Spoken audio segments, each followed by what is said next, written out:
Take a deep breath in and relax. Settle in and take the following words from the Science of Mind magazine.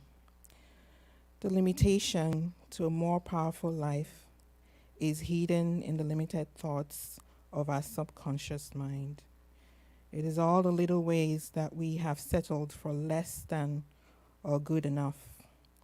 All the small ways in which we have doubted our capacity for more good or worried if we were worthy enough for unbound joy in every way of our life.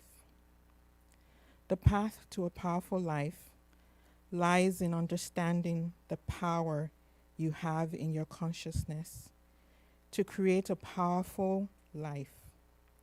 You have a choice every day to reinforce these limiting thoughts or to uproot them one at a time if necessary and replace them with more powerful and productive thoughts.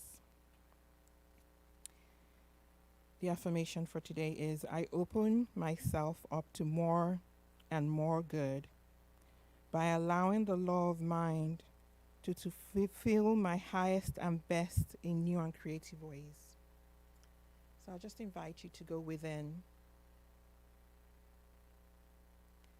Think of that law of mind and how you can use it.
be still and know that I am God.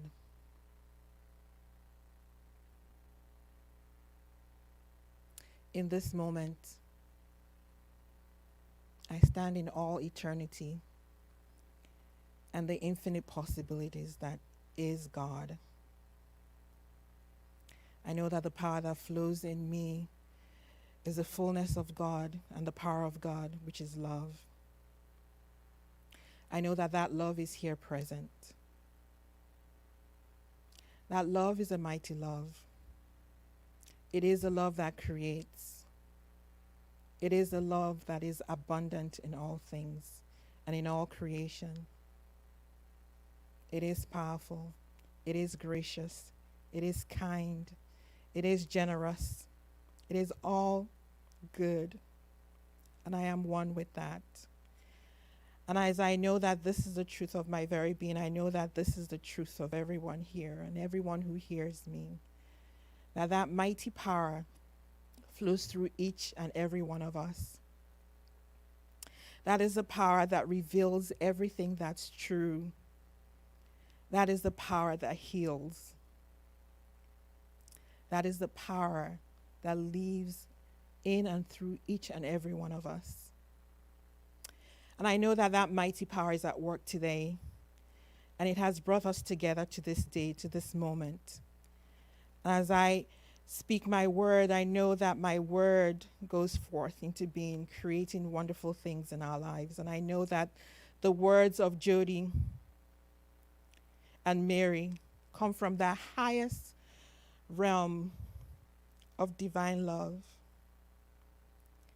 and their words heal. And we are made revealers of this truth as we go forth throughout our day.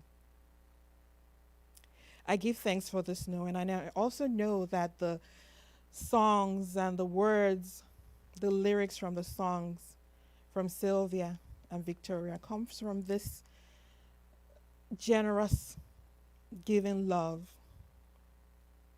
I give thanks. I know that everything is made right, and we are in right alignment too.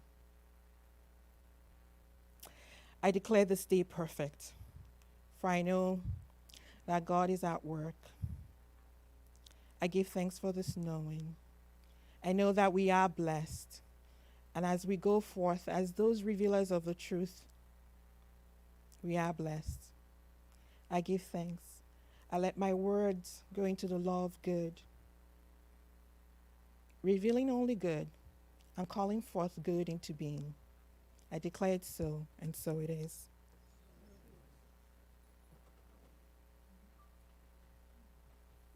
Oh, Sylvia and Victoria.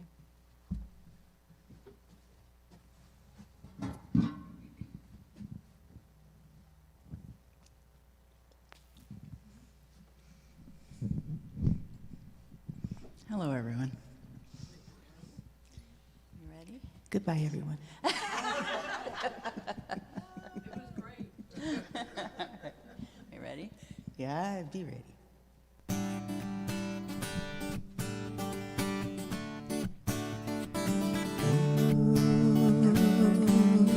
Oh, yeah, yeah. God, you are every mountain. God, you are every ocean. God, you are every canyon, every inch of earth and sky. God, you are every morning.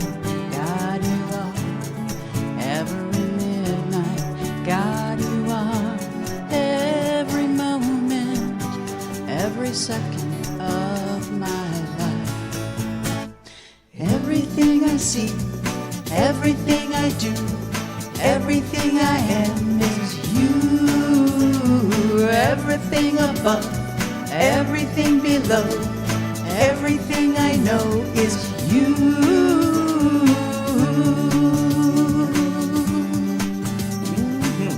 That's right. God, you are every sunrise. God, you are every moon glow. God, you are every star shine, every inch of earth and sky. God, you are every springtime. God, you are every snowfall. God, you are every season, every second of my life. Everything I see, everything I do, everything I am is you. Everything above, everything below, everything I know is you. 'Cause you are the very breath I breathe. And your perfect love created me. Huh. Everything I am, everything I do, everything I am is you. Everything above, everything below, everything I know is you. Everything I see, everything I do, everything I am is you. Everything above, everything below, everything I know is you. Everything I see, everything I do, everything I am is you. Everything above, everything below, everything I know is you.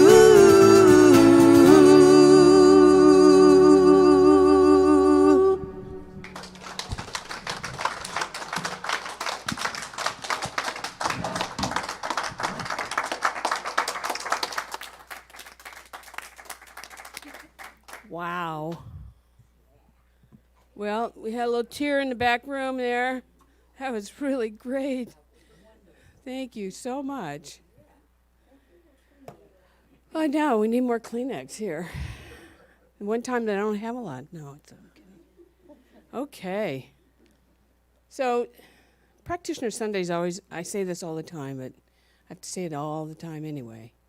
Practitioner Sunday is really special, and I don't know if you know this, but we were one of the only churches for a long time that did this.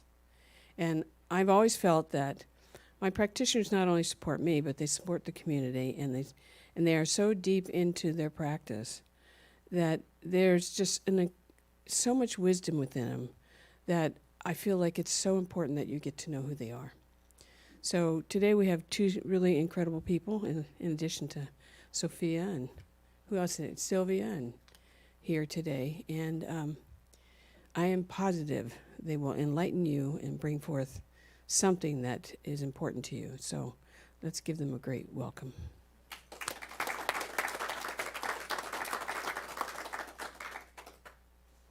Thank you. Good morning. Thank you for that introduction, Reverend Suzette, and that beautiful music. Oh, that was absolutely gorgeous. So I'm going to give a quick review. April was a month of exploring the power of vulnerability. We defined it, gaining clarity around what it is and why it is important, what gets in the way, and how we can harness it as a building block to a thriving and healthy community. First, Daniel Nemod seduced us with his beautiful music and words and wisdom, how we get vulnerable to achieve our greatest accomplishments. We bring our own unique expressions to life and create a safe space for others to do the same. And then Reverend Jerry related the subject to Easter and moving away the rock, and Judas.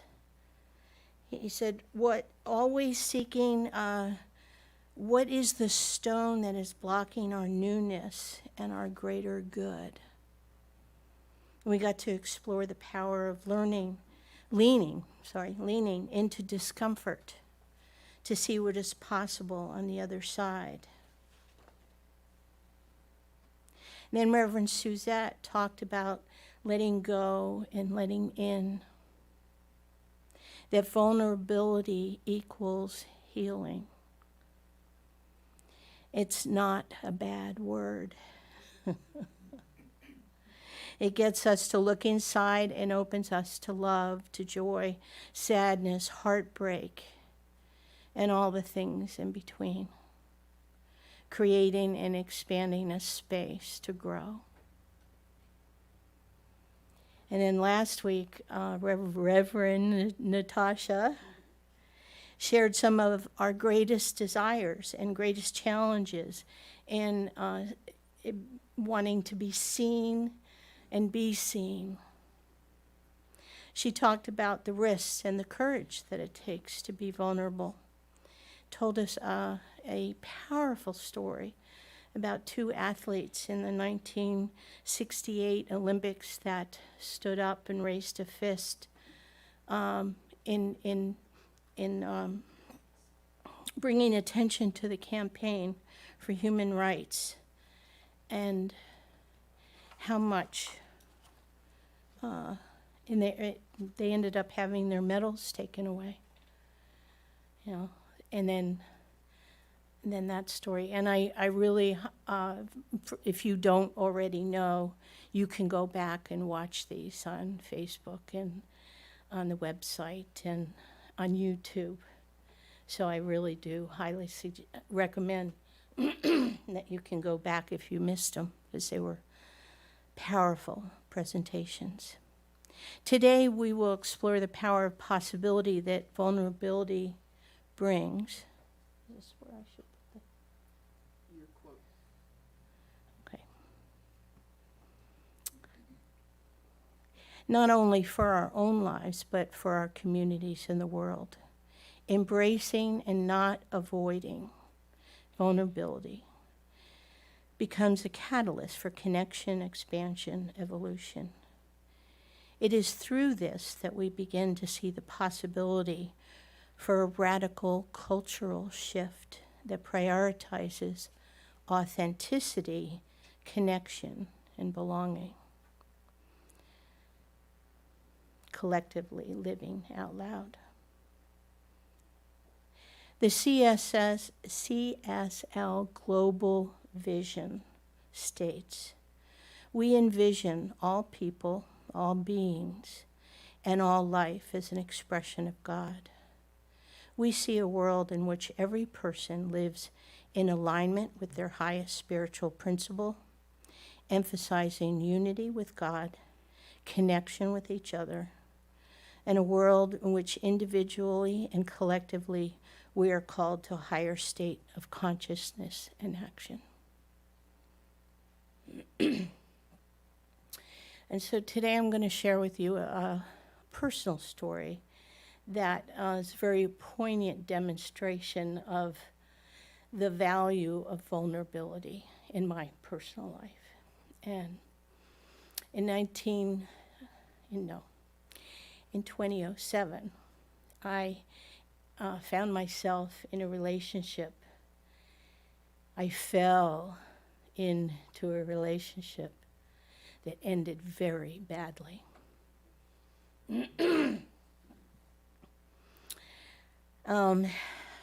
I thought this was the one, and I jumped in, as I often have in my lifelong practice, had been to dive off the diving board and then see if there was any water in the pool.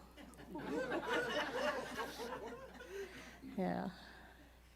So as a result of how this worked out, I was devastated, absolutely crushed. How could this happen to me?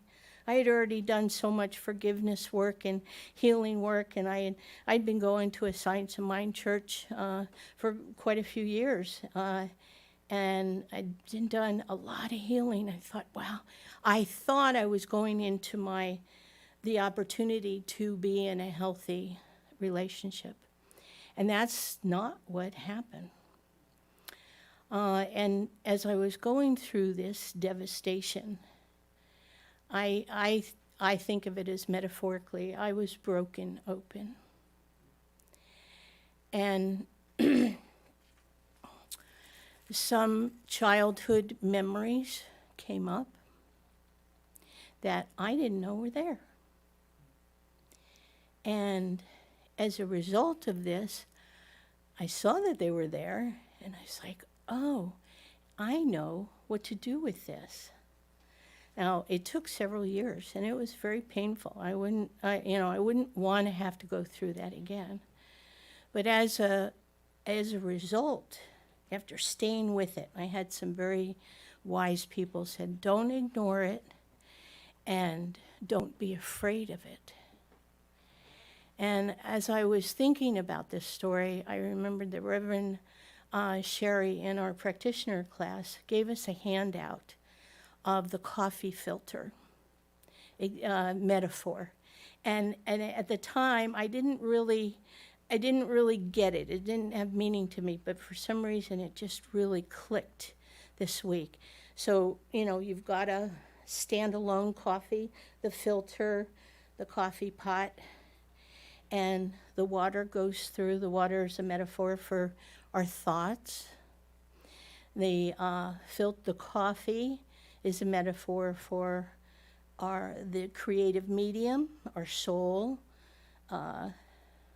We use all kinds of words. In our teaching symbol here, there's the top, the middle, and the bottom. And then the bottom is the result. And if you put coffee in the coffee filter and you pour the water through, you get brown water.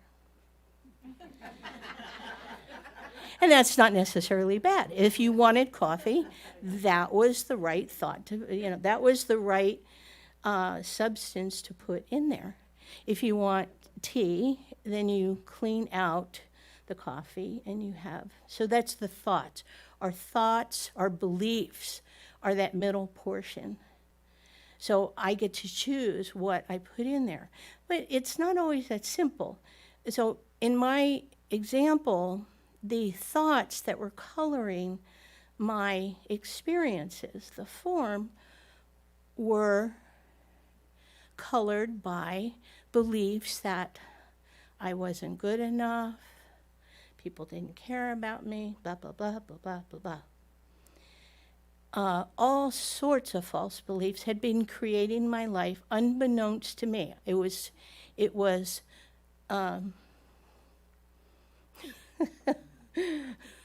so that's not subjective, subconscious. It was subconscious. And so I didn't even know that's what was manifesting in my life. So this experience with being broken open, seeing my beliefs, going through the healing, letting it come up and be healed by the light, the end result was I wasn't being run by those false beliefs. I was being purified. I was having the opportunity to have to see them and release them lovingly. And it was quite a process. And it will continue, I think, forever, of letting go of those false beliefs. And over a period of about 8 years, and I have been part of a Science of Mind church continuously for almost 25 years, and going through practitioner training, I just continue to see false beliefs come up about relationships, what they could be, what they couldn't be, who would want me, who would, how could this be possible, what men are, and blah, blah, all sorts of beliefs. So I was constantly seeing that. It would come up, first it was really a big flood, and then it was just the little stuff. And then, finally I did meet someone who I could have a healthy, loving relationship with. And now I'm realizing that is teaching me how to be loving with everyone. So it just continues to fall down. So I really was glad that I came across that metaphor of the coffee pot.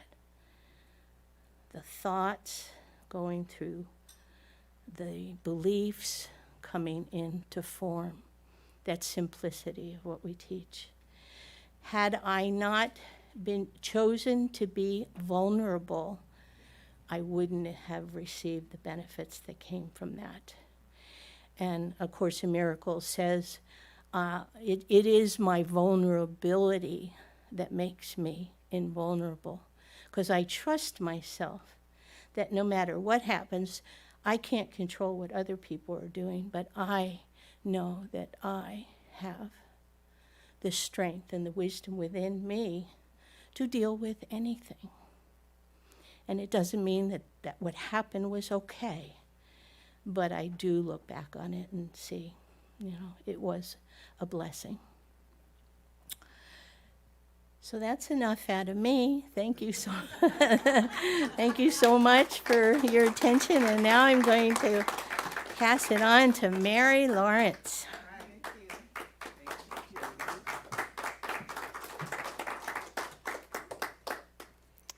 That was great. Thank you, Jody. I appreciate the vulnerability. So the global theme for 2023 is living out loud. And I saw that and I was like, that's so cool. And then I thought, but not everybody wants to be loud. We don't all want to live out loud. And, I think the point is living authentically, living our own authentic selves.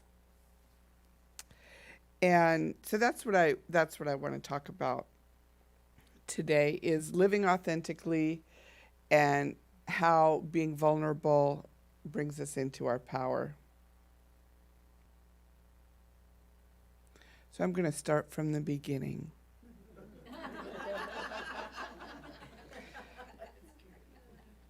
So in Genesis chapter 1, verse 26 to 28, it says, "Then God said, 'Let us make man in our image, according to our likeness, and let them rule over the fish of the sea, and over the birds of the sky, and over the cattle, and over all the earth.'"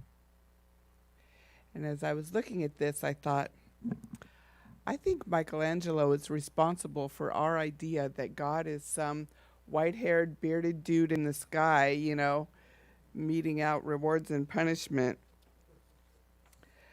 But, metaphysically looking at this Bible verse, I think it's saying that we are made in the spiritual image and likeness of God, not necessarily the physical. And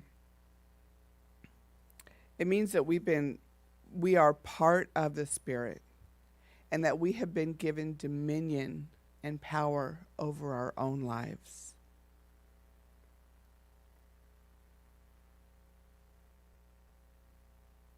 Ernest Holmes said, "We believe in God, the living Spirit Almighty, one indestructible, absolute, and self-existent cause. This one manifests itself in and through all creation, but is not absorbed by its creation. The manifest universe is the body of God. It is the logical and necessary outcome of the infinite self-knowingness of God." So spirit experiences itself as us. We are the expression of God. We're not God, but we are the individualization of it. We're not the entire ocean, but we are the entire ocean in a single drop. I love that metaphor. And each of us is a vital and necessary organ in that infinite body of God. I love to say that in my prayers, and just remember and visualize the manifest universe as the body of God, and each one of us is required for this amazing body, this machine to function and operate. And just how magnificent and amazing that is to think of every individual who has ever lived and will ever live is a vital and necessary organ in that infinite body of God.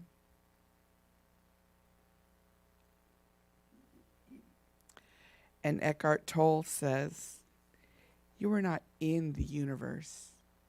You are the universe. An intrinsic part of it. Ultimately, you are not a person, but a focal point where the universe is becoming conscious of itself. What an amazing miracle. So I just shared 3 different quotes, pretty much saying the same thing in different ways. The reason why I wanted to do that is because it is so important, and it is the jumping off point for everything else, that we know and understand, and that we are convinced that we are one with this power. There is only one thing. And we are here to express it as only we can express it. I cannot sing or perform like Sylvia.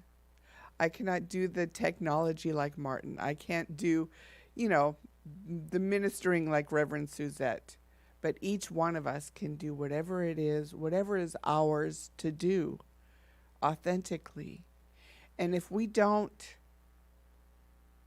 embrace that and live our authentic selves, then we're missing the point of our lives. Right? To be authentic is to stand in our power. We come into the world as children, being our authentic selves. I share this often, what Thich Nhat Hanh said was, if you have a resentment or you're struggling with somebody, picture them being 5 years old.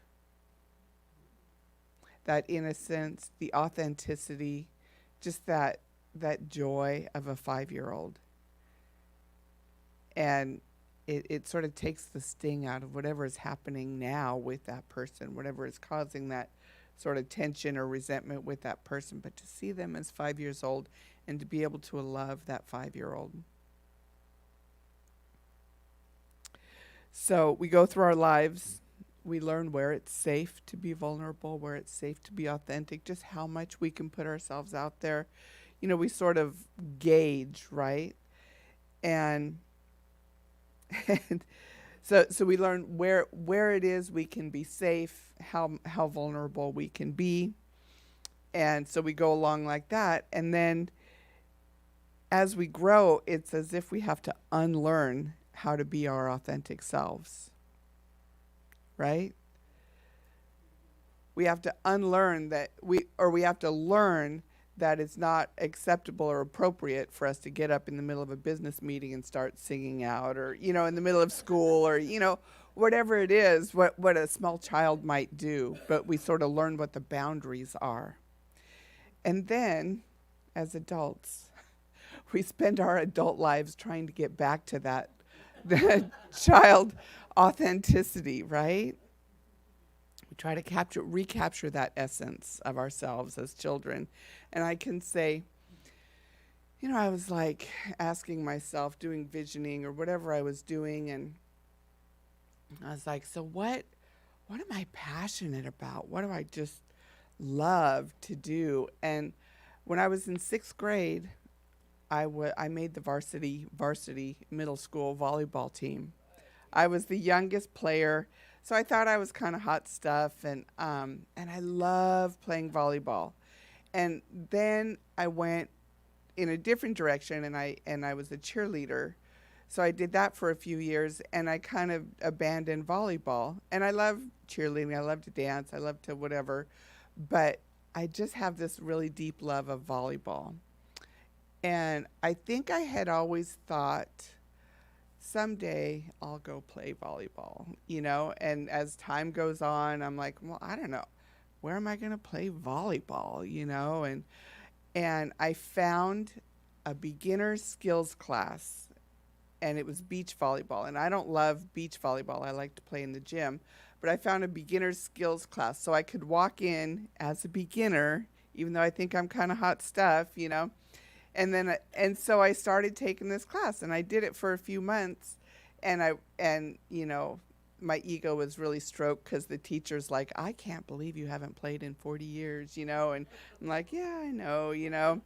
And so I found Balboa Park has open gym Mondays and Wednesday evenings for volleyball. So I'm out there playing with a bunch of middle schoolers, and there's a couple of old farts like me, and you know, it's just fun. But you know, like, what did you love as a kid that you could just pick up again, you know? I mean, I don't know if I'll still be playing volleyball when I'm 80, but I'm glad I started now, because I don't think I could start when I'm 80, you know? Who knows? Maybe. Anyways, back to my talk. Researcher Paul Torrance in 1968 discovered that a large portion of children were losing their divergent thinking scores, which is related to their creativity and their creative thinking, around the age of 9 or 10 in 4th grade.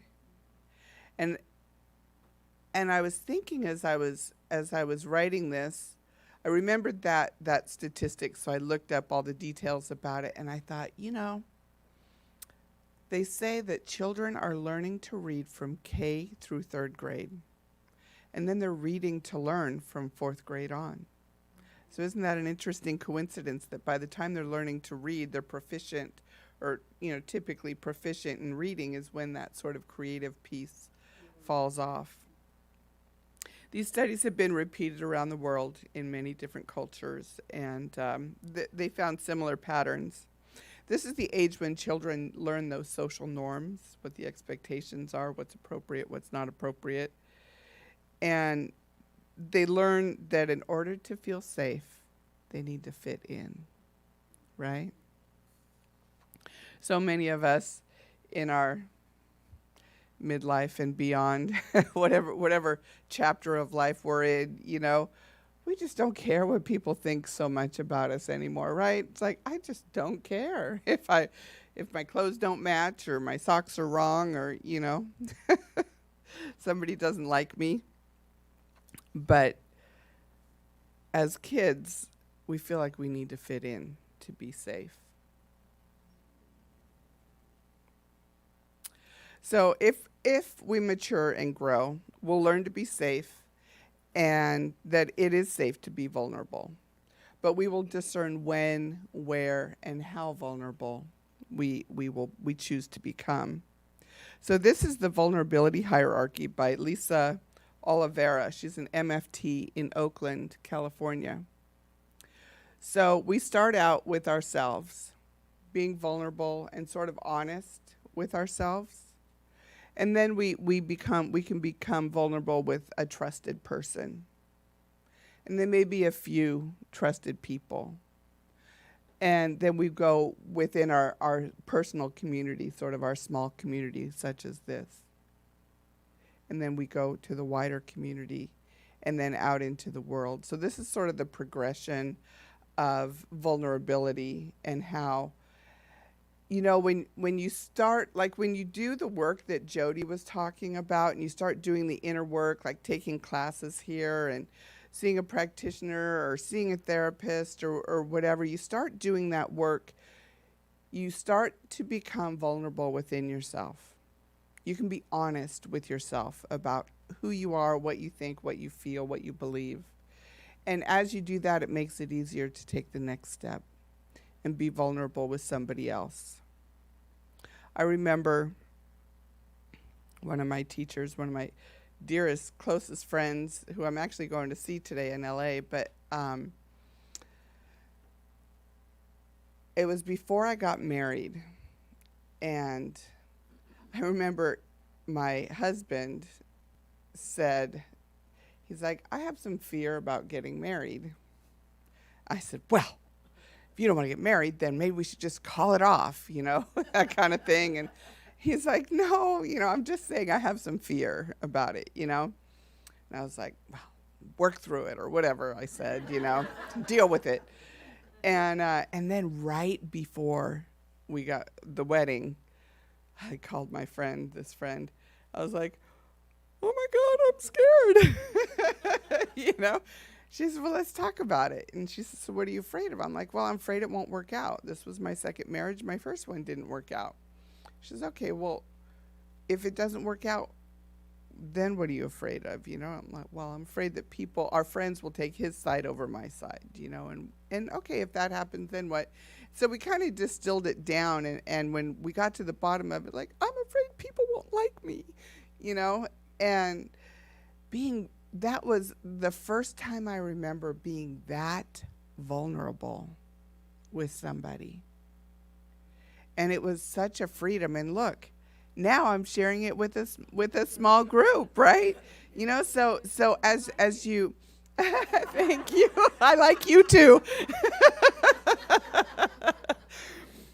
So that's how it goes. That's how we grow. And as we are more vulnerable, I am able to stand in my power, right? And I'm not so concerned about whether you like me or not, because I like me, right?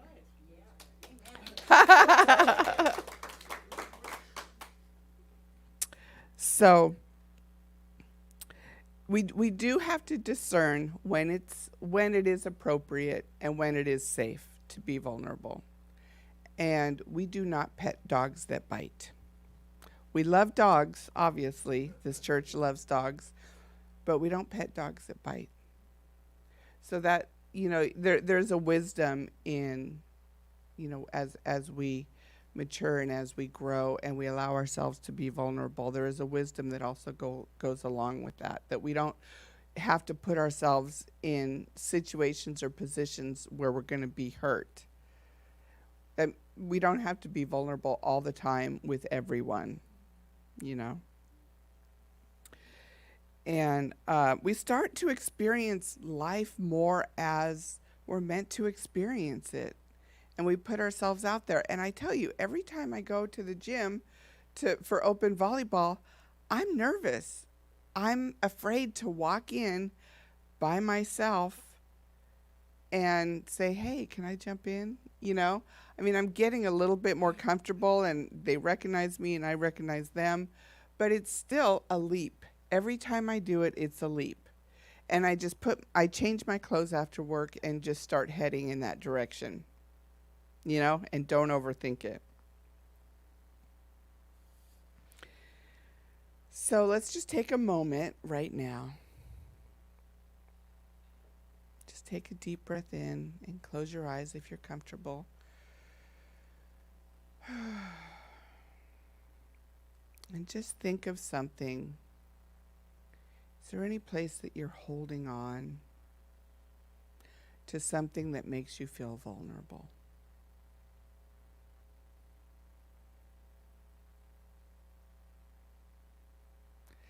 The invitation is to first just be honest with yourself about it.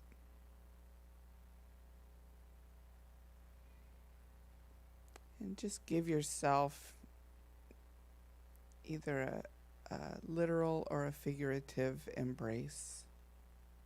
Just love yourself through it.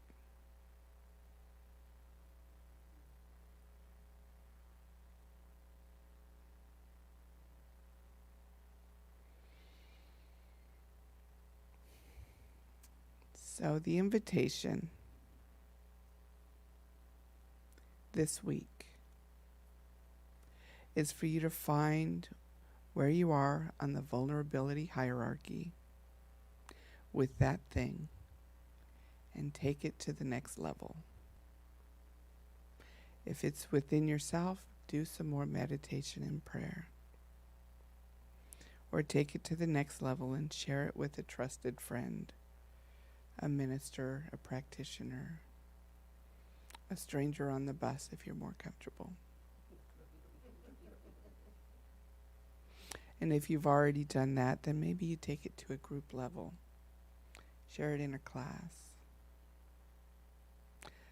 or expand it and share it on social media. I can tell you that the times that I have been vulnerable on social media, I've gotten the most likes and comments. Because everybody, we all have that yearning to be able to be vulnerable and to be accepted. And as we do that for ourselves, we begin more and more to be able to do it for others, to be a place where others are allowed to be vulnerable. So let's just take a deep breath in. Everybody coming back to this room, feeling loved and nurtured and supported.